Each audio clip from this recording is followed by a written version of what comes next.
Welcome along to our lifestyle block this morning. It's a beautiful winter's day and we're going to be talking about blackberry, long-term foe. It's thorny and it's invasive and just a general nuisance and seemingly impossible to get rid of without herbicides and heavy machinery. But we're giving it a go. We're on a lifestyle block in the rural Bay of Plenty and it has a few more challenges than your average lifestyle block. It's ex-forestry and it's very steep, which means that in terms of blackberry control, heavy machinery isn't an option for us.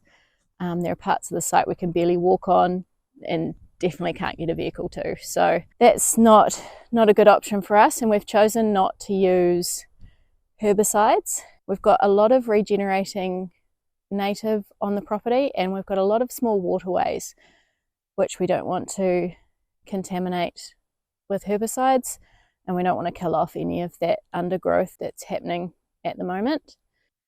Plus, when you use herbicides, it kills off the blackberry, but you're still left with these huge stands of blackberry canes, which if you want to access the property, you've still got to get rid of the mess of canes. So we'd rather do it in one step than two.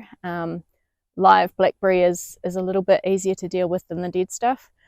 So yeah, that's another good reason for us not using sprays. And as you can see behind me, the blackberry stands we've got are quite tall. So dealing with that when it's dead and brittle just would be really, really unpleasant.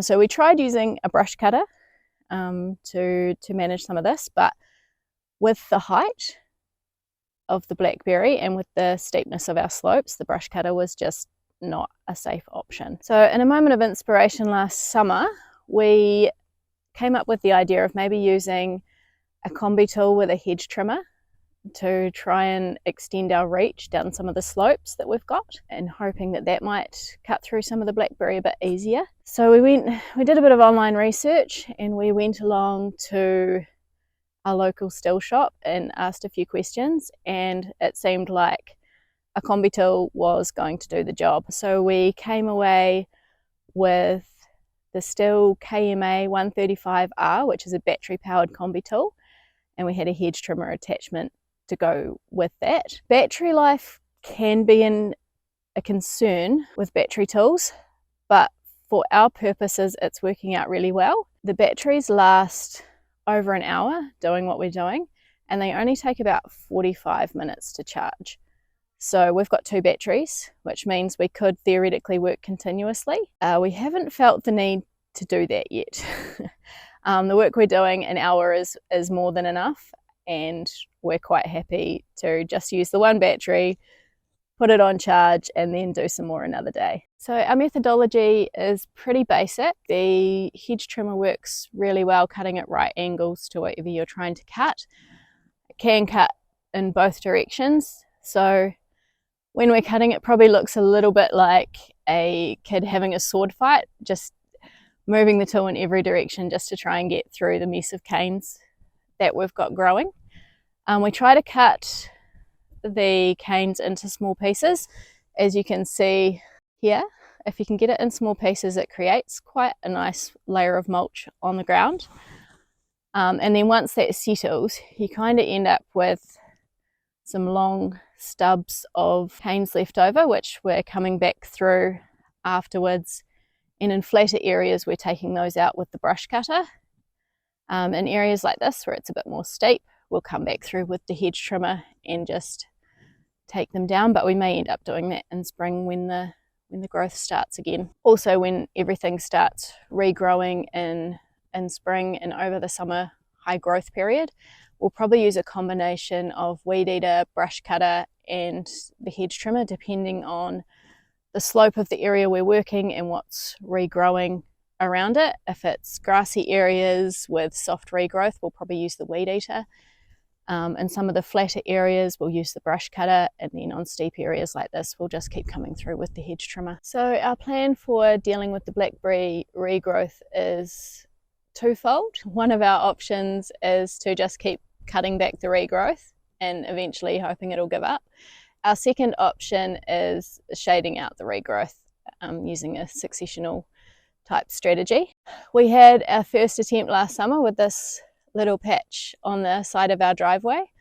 So after we first cut back the blackberry, this area behind me was just bare soil. But after a decent growing season and probably about 3 or 4 cutbacks of blackberry growth, as you can see, it's now mostly grass. There's not much blackberry coming back through it.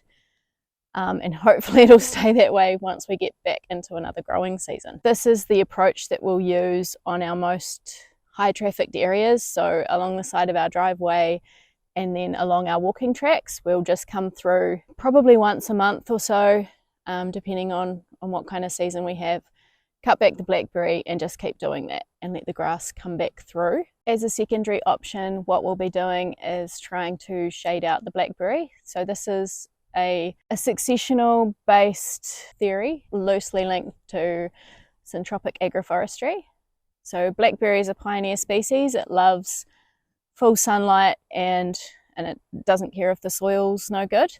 So we're hoping that by establishing a canopy of fast growing plants above it, we'll be able to block out some of its sunlight, and by adding biomass to the soil, improve the soil quality and just convince the blackberry that as a pioneer it's no longer needed and it can phase out. So in the few months since we've had the hedge trimmer, we've been really impressed with the progress we've been able to make. We've actually gotten a lot further with it than we thought we would and cleared a lot more areas, and we're only just, what are we now, mid-June, so we've still got a good chunk of winter to go, trying our hardest to clear as much as we can while it's dormant. We're hopeful that even once we get into the spring and summer growing seasons, that having this new tool will allow us to maintain that regrowth, especially being softer and not dealing with the big stands that we have been. It should be quick for us to go through and maintain what we've done, and hopefully we don't lose any of our hard-fought territory that we've just won back from the blackberry.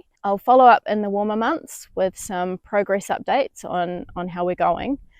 But in the meantime, has anyone ever tried something like this before without using sprays or machinery or goats? I'd love to hear your successes and failures. So if you've been through something like this before, let us know in the comments below.